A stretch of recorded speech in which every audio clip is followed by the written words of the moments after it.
ഒരു ഭർത്താവിന് സ്വർഗം ആഗ്രഹിക്കുന്ന പെണ്ണങ്ങനെ പറയില്ല. ഒരു ഭർത്താവിന് സ്വർഗം ആഗ്രഹിക്കുന്ന പെണ്ണങ്ങനെ പറയില്ല.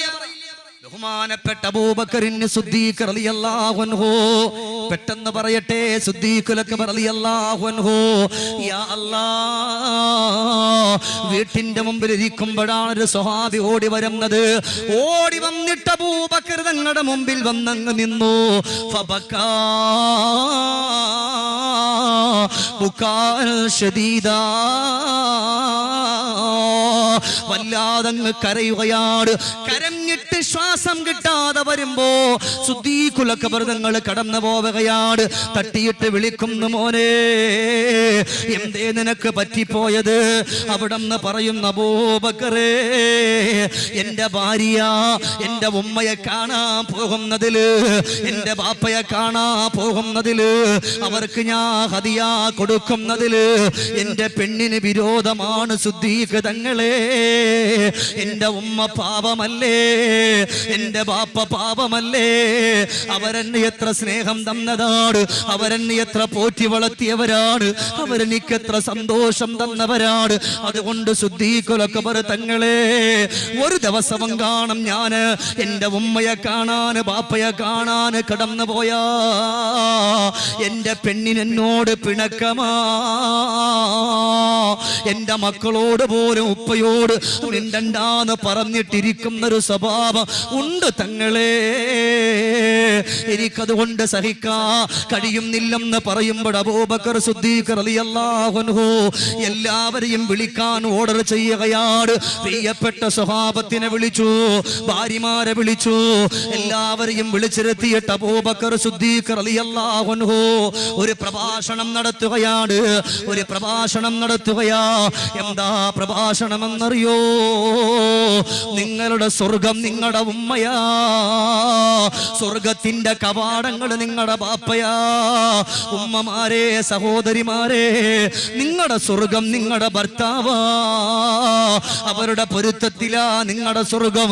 എന്നാൽ അവിടെ അബൂബക്കർ തങ്ങൾ കറക്റ്റായിട്ട് പറയുന്നു, ഇനി നിങ്ങളുടെ കൂട്ടത്തിൽ ഭർത്താവിന് സ്വർഗം ആഗ്രഹിക്കുന്ന പെണ്ണുങ്ങളുണ്ടോ? അവിടെ പറഞ്ഞ അബൂബക്കർ തങ്ങളെ, ഭർത്താവിന് സ്വർഗം ആഗ്രഹിക്കാത്തൊരു പെണ്ണുണ്ടാകുവോ? അവിടെ വെച്ചുകൊണ്ട് പറയുകയാണ്, എന്നാൽ ആ പെണ്ണ് പറയട്ടെ, ആ പെണ്ണ് ആ ഭർത്താവിനോട് കൽപ്പിക്കട്ടെ, ആ പെണ്ണിന്റെ ആ ഭർത്താവിന്റെ ബാപ്പയെ ചെന്ന് കാണാ, ഉമ്മയെ ചെന്ന് കാണാ, അവർക്ക് ഭക്ഷണം കൊടുക്കാ, അവരെ സന്തോഷിപ്പിക്കാ. ഭർത്താവിന് സ്വർഗം ആഗ്രഹിക്കുന്ന ഒരു പെണ്ണ് ഇന്ന് മുതൽ പറയണമെന്ന് അബൂബക്കർ തങ്ങൾ പറയുമ്പോ അവിടെ അന്ന് രാത്രിയിൽ ഈ പെണ്ണ് കടന്നു പോയിട്ട് ഭർത്താവിന്റെ കാൽക്കൽ വീട് പൊട്ടിക്കരഞ്ഞുകൊണ്ട് പൊരുത്തം ചോദിച്ചിട്ട് അവിടെ കരയുമ്പോ ഈ മനുഷ്യനോടി വരികയാണ്. അബൂബക്കർ സിദ്ദീഖ് റളിയല്ലാഹു അൻഹുവിന്റെ മുമ്പിൽ വന്നിട്ട് പറയുന്നു, അബൂബക്കറേ, അൽഹംദുലില്ലാഹ്, എന്റെ പെണ്ണും എന്റെ കയ്യിൽ 2 ദീനാർ എടുത്ത് വെച്ചിട്ട് പറയുകയാ, നിങ്ങൾ എന്റെ പ്രിയപ്പെട്ട നിങ്ങളുടേതായിട്ടുള്ള ഉമ്മയെ ബാപ്പയെ ചെന്ന് കാണണം, ഉള്ളതുപോലെ 2 പേർക്കും ഒന്ന് കൊടുക്കണമെന്ന് പറയുമ്പോ, അല്ലാഹുവേ, ഭർത്താവിന് സ്വർഗം ആഗ്രഹിക്കുന്ന മീനാടുള്ള പെങ്ങളെ, നിങ്ങൾ പറയണം നിങ്ങളുടെ ഭർത്താവിനോട്, നിങ്ങളുടെ ഉമ്മക്ക് നിങ്ങൾ വല്ലതും കൊടുക്കണം, നിങ്ങളുടെ ബാപ്പക്ക് നിങ്ങൾ വല്ലതും കൊടുക്കണം, നിങ്ങളുടെ കുടുംബക്കാരോട് സന്തോഷം കാണിക്കണം, നിങ്ങളുടെ സഹോദരിമാരുടെ വീടുകളിൽ നിങ്ങൾ പോകണം, ജേട്ടൻ അനുജന്മാരുടെ വീടുകളിൽ നിങ്ങൾ പോകണം, കുടുംബ ജീവിതം ഊട്ടിയുറപ്പിക്കണം എന്നിങ്ങനെ പറഞ്ഞുകൊണ്ട് ഉമ്മ നിങ്ങൾ ചെയ്തുകൊണ്ടാണ് കടന്നു വരുന്നതെങ്കിൽ മരിക്കുന്ന സമയം നിങ്ങൾക്കത് നന്മയായി രൂപാന്തരപ്പെടുമെന്ന് സയ്യിദുനാ ഉമർ ഇബ്നുൽ ഖത്താബ് റളിയല്ലാഹു തആല അൻഹു പറയുമ്പോ, പെങ്ങളെ ഇതുപോലെ തന്നെയാണ്, ബാപ്പ ഇതുപോലെ തന്നെയാ. നിങ്ങളുടെ പെണ്ണിന്റെ ഉമ്മ, നിങ്ങളുടെ ഭാര്യയുടെ ബാപ്പ, അത് നിങ്ങളുടെ ഉമ്മയെ പോലെ നിങ്ങൾ കാണണേ. അബൂബക്കർ സിദ്ദീഖ് തങ്ങൾ പറയാ, നിങ്ങളുടെ പ്രിയപ്പെട്ട ഭാര്യയുടെ ഉമ്മ അത് നിങ്ങളുടെ ഉമ്മയാണ്, ഭാര്യയുടെ ബാപ്പ നിങ്ങളുടെ ബാപ്പയാണ്. കാരണം അവരെ തൊട്ടാൽ വുളൂ മുറിയുന്നില്ലല്ലോ, കാരണം ഉമ്മയുടെ ബാപ്പയുടെ സ്ഥാനമുള്ളത് കൊണ്ടാണല്ലോ. അതുകൊണ്ട് അവരെ ചെന്ന് ചെന്ന് കാണാ.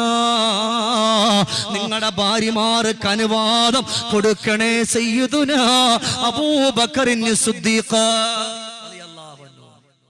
നിങ്ങൾ അനുവാദം. എത്രയോ രസകരമായിട്ടുള്ള ചരിത്രങ്ങളുണ്ട്. സമയം നമുക്ക് വളരെ കുറവാണ് അല്ലേ? അപ്പൊ ചിന്തിച്ചു നോക്കിക്കേ എത്ര കറക്റ്റ് ആയിട്ടാ പറയാ. നിങ്ങളുടെ ഭാര്യമാരുടെ ഉമ്മയോടും ബാപ്പയോടും സ്നേഹം കാണിക്കണം. ഇടയ്ക്കൊന്ന് മോളെ നീ ഒന്ന് പോയിട്ട് നിന്റെ ഉമ്മയെന്ന് കണ്ടിട്ട് എൻ്റെ കയ്യിൽ ഒന്നുമില്ല, 500 രൂപയേ ഉള്ളൂ, ഇത് ഉള്ളതുപോലെ ബാപ്പാക്കും ഉമ്മാക്കൊന്ന് കൊടുത്ത റാഹത്തായി. ഇതൊക്കെ നാളെ നിങ്ങൾ മരിക്കുമ്പോ നിങ്ങൾക്കൊരു നന്മയായി മുസ്തിലലഹു, നിങ്ങൾക്കൊരു നന്മയായി അതിനെ രൂപപ്പെടുത്തുമെന്ന് പുണ്യ നബി മുഹമ്മദ് മുസ്തഫ സല്ലല്ലാഹു അലൈഹി വസല്ലം.